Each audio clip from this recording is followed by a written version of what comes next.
Okay, so welcome to another MCA tour. Today we are joined by Gamrock, X-Richie X, and Patrick O'Brien. We are going over, well, their land thing, I suppose, in the historic world. Gamrock, he is not in vent today, so we will not really hear anything from him. His name is actually Gromrock.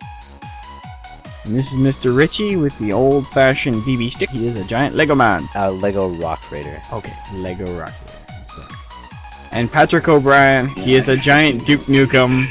I'm adorable, leave me alone.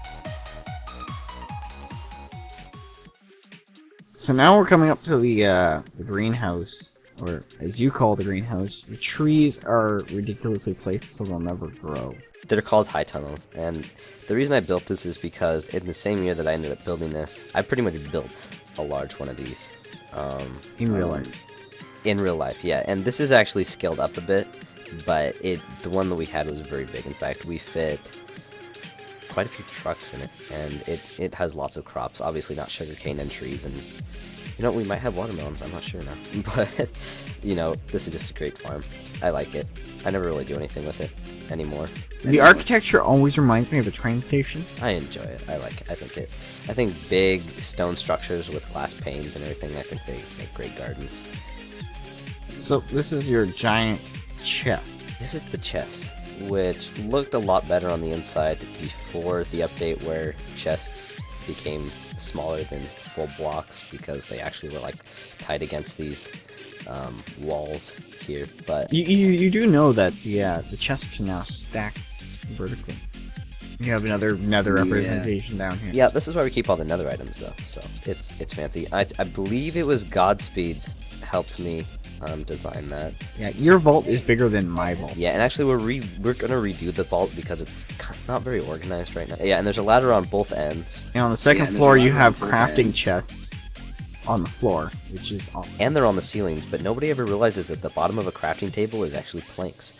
So they're actually on the bottom floor too. Nobody ever realizes that. But so pretty much no matter where you are in this place, you're gonna have access to workbenches. And then the very top's where we keep all of our wool and our valuable stuff. It's a little different than the other two floors. Wait, it's completely different. No, it's much taller actually in here. So this is your top floor, which has all your special items. And these are furnaces on the ground, right? There's no need for furnaces really on the bottom floors, but you know, since we got iron ore, iron ingots, then you know, stuff that needs to be smelted. And then we have smelting rooms elsewhere, especially in the build world. That's where we do most of the work. We just store stuff here. And that's the chest. It's simple. So going through the town, we have on one side a white building, but I'm not drawn to that right away. I'm drawn to this big dome, the big PvP dome. So this was one of your first builds, right? This is my first big build. 2 weeks onto the server is when we laid the foundation for this. This is before I had ever heard of Spleef, so I had no intention of it being a Spleef arena. So pretty much what it was is, if you look at it, I made it with the intention of maybe PvP being enabled and maybe dynamite being used in PvP areas. So it's all built around obsidian, and underneath that sand is a layer of obsidian. So the intention that people could use dynamite, hopefully without it blowing up these outside areas, and then being repairable. So, and if it's actually, it can be easily converted into a Spleef arena because it has a big pit underneath the center, and there's no real legit way of getting up here. But when you get up here, if you look straight up, it's like the announcing tower kind of thing, and I have access to these levers up here that close all the doors. Oh, okay. That's nice. And now you're locked. Yeah, see? No. You know, it works really well. So there's 4 staging areas. I don't know, we never really used it. In fact, obviously it's not in PvP, but I was hoping if they ever open up a PvP kind of world that we could get that imported. Lake Alpine, or Alpine Lake, whatever Eagle decided to name it. And this was Eagle Jake helped me with this. It's a completely man-made lake. Nothing too special, but there is sugar cane coated at the bottom. It looks like seaweed, which is nice. And I'm actually not sure if you can do that anymore. You can actually see under the water here. There is actual cane here. Now, if I turn on a setting here, I could light up the bottom here, and I can see where the fake ground just turns into a bunch of water, and you can see how the lake was actually built. There was big sand patches, and I didn't like that because I wanted an all foresty grassland biome. So I dug all this out, and all of the sand actually went towards all the glass that you see, and also the sandstone museum. After stealing my my lake idea, you like made it huger. Mine was like a pond though. Yeah, Brian made a pond. It wasn't a lake. It was a pond, yes. And then actually Eagle Jake was lurking around on my land and was like, "Hey, this needs to be bigger." And he started doing it, and I was like, "Man, I'm bored. I'll help him." And so now I give him credit for this. Not many things on this land I'll give Eagle credit for. He's Richie's little helper, or at least was at one point. He's everybody's little helper. He's awesome. This is the actual definition of Alpine City, which you'll sometimes see it in the forum, sometimes in chat. Sometimes you'll hear, you know, women obsessing over how sexy it is. Here's the inn. Every server I've ever played on, for more than 24 hours, I've built this exact inn. This is like my standardized inn. I've built it in very interesting places, sometimes on cliff sides. This one wasn't very interesting. No, this one's just a generic one. And obviously, he's probably duplicate pictures for you, Patrick. Actually, on one server that I played on, this was like, they just started up, and I just found it on Reddit that they just started a new creative, or survival server. And I went and found the materials, I built this, and it ended up being like their center, like their spawn. And I don't know if that server's still operating, but it got expanded upon, but it was still, if you go in here, it was all this stuff, but it was plastered with science and stuff. So I don't know if that server's still operating, but I just like that idea that there's some server out there that this inn is, yeah, it's an original design, and it's not an amazing design, but I like it. Let's go back over to this big white building that caught my eye earlier. Town hall, yes. This is, like I said earlier, when I liked that whole idea of a community living together, having jobs, each having a responsibility and coexist, you know, that's the kind of, as hippie as that sounds. There used to be... From the basics of this, you can even like make this town city law kind of like a server city law if you had like your own. And all the names here, you've got like Jeff Guard, EK, Patrick, Arcona, I haven't seen that person in a long time. Moments, Morden. Man, I haven't seen a lot of these people. Yeah, there actually used to be quite a few names on here, and they were pretty much just new people. There was a guy named Sax Guy. I don't know what happened to him.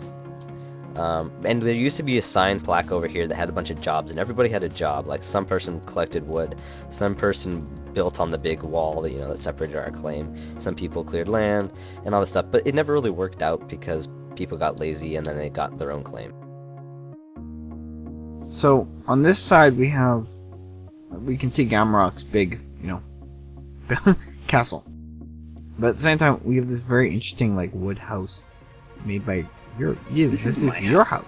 This is my house. This is the only house I've really legitimately had. But, you know, I think I've been in it 5 times since I finished it. You know, what? I don't know what this picture is for you, but it's very interesting to me. To me, it shows a snowman with pumpkin head throwing a snowball at a spider. See, for me, it's just a ton of pixels on the default one. It's just a bunch of random pixels. I can't make it out what it is. This isn't Tigger. This is before Tigger. This is Switchy. Actually, I was on Reddit, and I saw someone do this, and they're like, "Hey, this was before NPC Villagers. I think it was when NPC Villagers were announced." And someone was like, "Hey, I already have NPC Villagers." And they made a whole house of this, and the Forever Alone joke, saying that they have a server full of people, you know. And I liked it, so I made it. And he's waving. It's Switchy, the only citizen of Alpine that's always here. I think Tigger started using it as a an idea for his calling card. Police department? Whatever. Okay. Oh, there's actually a jail here. You added some of this. Yeah. This is actually a lot of Alpine. You'll see, even though it's old, you'll see blocks that were.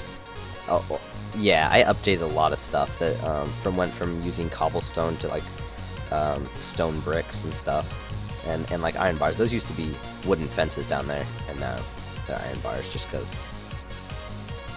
The one building that hasn't been updated is Jeff Carr's church over here, which is cobblestone, which, like most people, I have a hatred for cobblestone, but Jeff Carr was banned. This is another part of Jeff Carr's, he called it the crypt. And, oh man, Michael Jackson, so, alligator hunter, what? RIP, you. Do not grief coffin. Justin Bieber, Jesus, Billy May. If you grief the coffin, actually. You can grief the coffin. And then in here, Jeff Carr. Yeah. Oh. yeah. I put his name on there after he was banned. And here's the main hub for the subway. And this is not this is not the server subway. This is Alpine subway. It doesn't go as deep. I didn't do much to it. It's kind of plain, but I think I don't know if I finished it down here. You know, I think the story of subways in general, no matter where you are. Me and Brian made this subway actually. We spent a lot of time. High-tech construction crew. Him being on the top, or me being on the top, him being on the bottom. Well, that sounded weird, but he would be underground and I would be above him. He would just watch me, and then later on we found out that he would follow my name that was floating above him, know where to dig. Then later we found out about the F3 thing. So, and this is where Jeff Carr made a crappy cobblestone house and built a massive dungeon kind of thing into it, and then I took down the cobblestone house and covered up the dungeon area with dirt, and then later on K-King inherited this land. Yeah, this is inherited this land. K-Kilkits. I wish K-King was here to say, like, pronounce this. K-Kilkits. K-Kilkits. Yeah, I don't even it's know. K-King and Kalio's building. Kikiltzik. It's Russian. As always, they always make like really ridiculously intricate buildings. This is supposed to be a window or something. It's really cool because they used ice. The ice is a really nice touch. You can see down here how he turned the dungeon into a nice Zen garden, which is nice. I'm glad he did that because I'm not a fan. I'm glad he did Oh, that. that's cool. I did not notice that before. That's cool. This was a really ugly dungeon basement thing before from Jeff Carr, but now it is rather nice, and I like it. See, so K-King's like a bringer of peace. He turns a dungeon into a Zen garden. Yeah, like this is. I have to like give K-King props. This is a really good build here. And he's actually one of the first times I mean, I could be wrong here, but I have not seen building with just raw iron ore. Like, you know, a lot of people don't do that. No, not a lot of people do it.